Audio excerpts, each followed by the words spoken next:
মালয়েশিয়ার জোহর রাজ্যের মুয়ার এলাকায় সড়ক দুর্ঘটনায় নিহত হয়েছেন ২ বাংলাদেশি নাগরিক। শুক্রবার ১ আগস্ট রাত ৯:৩০টার দিকে পারিত সালাম পারিত ইউসুফ এলাকায় এই দুর্ঘটনাটি ঘটে। পুলিশ জানায় ৩ জন বাংলাদেশি বাইসাইকেল চালিয়ে উল্টো পথে বুকিত মোড়ের দিকে যাচ্ছিলেন।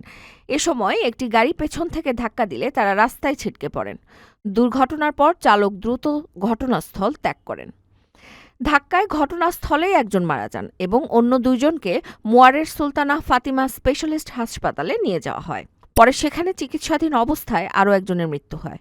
তৃতীয় ব্যক্তি বর্তমানে হাসপাতালে চিকিৎসাধীন আছেন এবং তার অবস্থাও আশঙ্কাজনক বলে জানা গেছে। পুলিশ দুর্ঘটনার জন্য দায়ী অজ্ঞাত গাড়ি ও চালককে শনাক্তে অভিযান চালাচ্ছে। এ বিষয়ে কারো কাছে তথ্য থাকলে দ্রুত পুলিশের সঙ্গে যোগাযোগের আহ্বান জানানো হয়েছে। প্রবাসীদের নিরাপত্তা নিয়ে আবারও প্রশ্ন তুলেছে এই মর্মান্তিক ঘটনা।